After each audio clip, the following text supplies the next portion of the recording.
Ereking WhatsApp Pak Anies.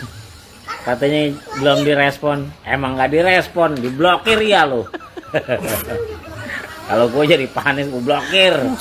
Orang dari Bandung ke Jakarta, ketum partai bisa lulus semua kalau sama dia. 12 partai gede kan. Makanya itu kalau kalah, malunya kayak apa? Assalamualaikum warahmatullahi wabarakatuh. Kembali lagi di channel Prayoga Muhammad. Gimana kabar kalian semua? Semoga baik-baik saja ya, dan dilancarkan segala rezekinya. RK sudah WhatsApp Anies Baswedan. Wah, nggak bahaya tah?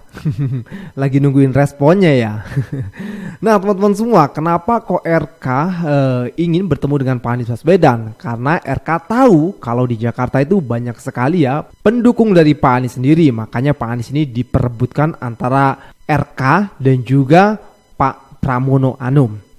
Lalu yang menjadi pertanyaan, apakah Pak Anies akan merapat ke salah satu paslon atau bagaimana? Sementara anak Abah yang sudah berada dalam gerakan coblos tiga-tiganya ini gimana kan gitu ya. Nah melihat statement dari Pak Anies sendiri yang kemarin mengatakan bahwasannya ya itu bentuk dari demokrasi juga gitu ya. Karena setiap rakyat bebas memilih salah satu ataupun memilih semuanya. Lalu bagaimana nih kelanjutannya? Yang kedua, sepertinya jika nanti RK tidak terpilih, wah sungguh sangat memalukan ya. Karena didukung 12 partai loh. Kalau sampai nggak tembus, sampai nggak jadi, aduh malunya kayak mana coba. Nah bagaimana respon dan komentar daripada netizen? Kita lihat videonya. Calon Gubernur DKI Ridwan Kamil mengungkapkan telah mengirimkan pesan singkat itu WhatsApp ke Anies Baswedan. Intinya adalah Ridwan Kamil ingin bertemu dengan Anies Baswedan untuk silaturahmi. Dan kata Ridwan Kamil, WA-nya sudah dibalas, tapi belum ada nih jadwal untuk pertemuannya bagaimana. Ya maklumlah sekarang ini kan lagi musim pilkada. Kalau nggak musim pilkada dibalas cepet tuh. Yuk ketemuan, yuk ayo gitu ya. Jadi ya, memang kita tunggu saja apakah Anies Baswedan akan bertemu dengan Ridwan Kamil. Ereking WhatsApp Pak Anies.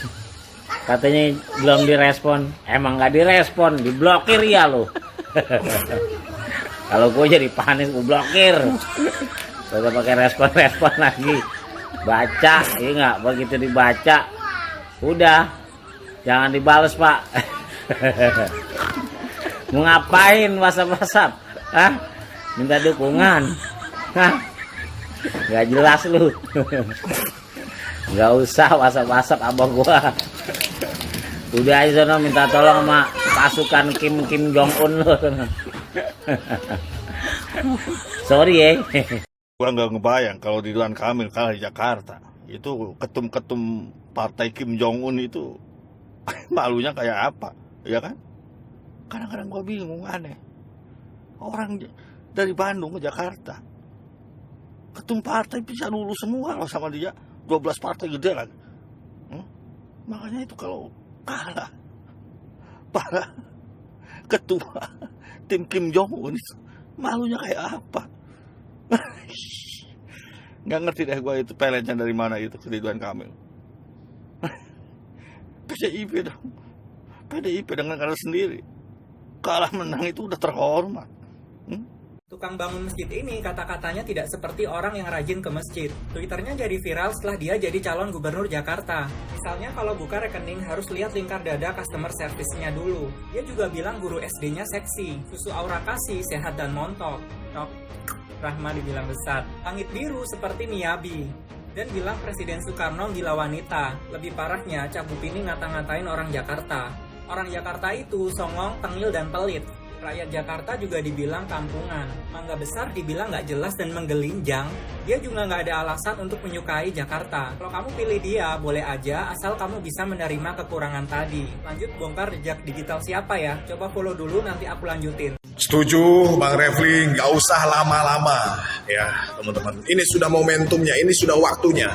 Ya, Refli Harun mengatakan sekarang momentum Anies bikin partai politik. Jadi sudah tidak usah berlama-lama lagi, mudah-mudahan sebelum lengsernya Pak Jokowi akan lahir sebuah partai besar, partai baru ya yang akan menjadi harapan banyak orang di Indonesia, teman-teman. Ya, kita melihat bahwa pragmatisme partai politik sekarang ini, teman-teman, hampir dari semuanya memikirkan diri mereka sendiri tanpa melihat ya kepentingan dari rakyat kebanyakan, bagi-bagi kekuasaan, ya kan, kumpul-kumpul apa segala macam, berebut jabatan, ya, sehingga mereka melupakan sebuah kontrol, yaitu demokrasi, ya, yaitu oposisi. Nggak ada kontrol, semuanya mau masuk. Ya, lalu kalau semuanya mau masuk, yang kontrol siapa? Nah, ini yang jadi catatan. Makanya itu kita butuh partai baru, partai politik baru. Mudah-mudahan dalam waktu dekat ini, ya ini harapan saya pribadi. Mudah-mudahan dalam waktu dekat ini minimal muncullah partai politik baru. Itu ya Pak Anies, tolong dengar ya. Segera munculkan partai politik baru dan kita menunggu. Dan ini waktunya. Jadi pejabat-pejabat kita ini, Bud, dia tidak menghargai warganya. Bentuk tidak menghargai itu, dia berkata-kata sembarangan dengan warganya. Jadi Anies yang berkata-kata, dipilih kata-kata sebagus mungkin supaya orang tidak tersinggung, supaya bisa ketemu poinnya gitu. Itu dianggap pintai merangkai kata-kata, dianggap negatif. Padahal itu bentuk seorang pemimpin menghargai warganya, supaya komunikasi kita dengan warga kita. Pejabat itu kan pelayan publik, orang yang dilayaninya ini yang berdaulat. Hargailah warga yang berdaulat ini.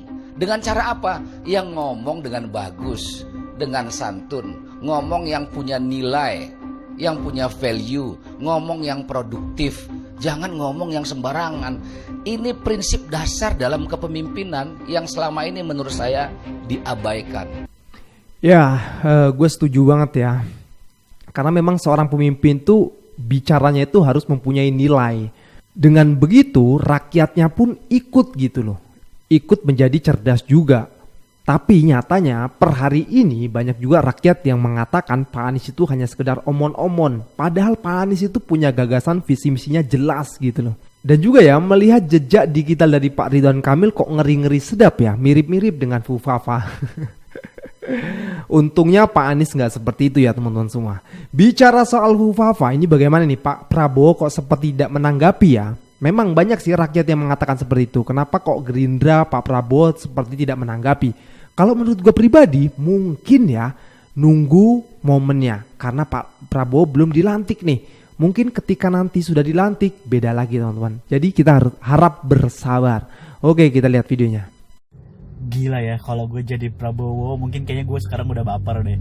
Nggak nyangka banget kalau misalnya emang benar akun Fufafa itu punyanya Mas Gibran. Itu benar-benar jahat banget sih. Kenapa bisa seorang anak presiden bisa komen sebegitu jahatnya ke Pak Prabowo. Yang di hate comment tuh nggak cuma Prabowo-nya aja, tapi dihina anaknya, keluarganya, istrinya juga. Sampai dia juga komen-komen yang tidak senonoh terhadap artis. Dan gue nggak bisa ngebayangin kalau Indonesia tuh ternyata punya punya wakil presiden yang punya historical. Begitulah, susah untuk dijelaskan guys. Menurut kalian gimana? Kenapa kok pihak Pak Prabowo Subianto cenderung mendiamkan akun Fufafa? Padahal kalau kita lihat akun Fufafa ini kan dalam mengkritik Prabowo Subianto kan luar biasa pedas dan tajam. Bahkan pribadi Pak Prabowo Subianto juga tidak lepas dari cacian dan hinaan dari akun Fufafa ini. Yang disebut keluarganya cerai lah, yang anaknya homo lah, dan lain-lain sebagainya. Nah, kenapa sih kok sepertinya kok diam gitu? Kenapa? Jawabannya sebenarnya kalau menurut saya adalah karena memang ini kan akun Fufafa ini kan ada dugaan akun miliknya Gibran. Ini entah benar atau enggak gitu ya. Menurut saya pihak Pak Prabowo ini pengen dulu sebelum pelantikan presiden itu pengen kalem dulu, tidak mau ada konflik, tidak mau ada hal yang mencolok. Yang penting kalem dulu nih, smooth dulu nih sampai pelantikan bulan Oktober nanti. Nah, setelah ditetapkan secara resmi sebagai presiden, inilah nanti kedepannya kita bisa melihat bagaimana misalnya sikap-sikap dari politik pihaknya Pak Prabowo Subianto. Entah itu masih mendiamkan atau seperti apa, kita nggak tahu. Ada tumbal orang buat lindungin Gibran. Guys, kalian tahu gak sih? Ada dugaan ada orang yang bakal dikorbanin buat lindungin Gibran. Apalagi sekarang banyak bukti kalau Gibran itu pemilik akun Fufafa. Nah, menurut Henry Satrio dari lembaga survei Kedai Kopi, bakal ada kambing hitam yang jadi tumbal guys buat ngejawab isu akun Fufafa ini. Kayaknya orangnya lagi disiapin dan dilatih biar ngaku kalau dia pemilik akun Fufafa yang asli, bukan Gibran. Prediksi Henry, orang itu bakal muncul dan melindungi Gibran biar nggak salah guys. Wah, Menarik nih dramanya. Menurut kalian prediksinya benar apa enggak nih guys? Kasus Fufu Fafa, Prabowo bisa ajuin pemberhentian Gibran. Guys, kalian tahu nggak sih? Prabowo ternyata bisa loh lengserin Gibran dari posisi wakil presidennya. Tapi paling enggak kalau mau lengserin itu setelah dilantik 20 Oktober nanti. Kalau menurut Hari Purwanto dari Studi Demokrasi Rakyat, sejak awal tuh pasangan Prabowo dan Gibran emang bukan untuk bangun bangsa, tapi cuma demi kepentingan aja. Jadinya nih, karena ada kasus akun Fufu Fafa, bisa aja Prabowo lengserin Gibran karena udah kelihatan kapasitas diri dan sikap tercelanya. Nanti, sesuai pasal 7B ayat 1 Undang-Undang Dasar 1945,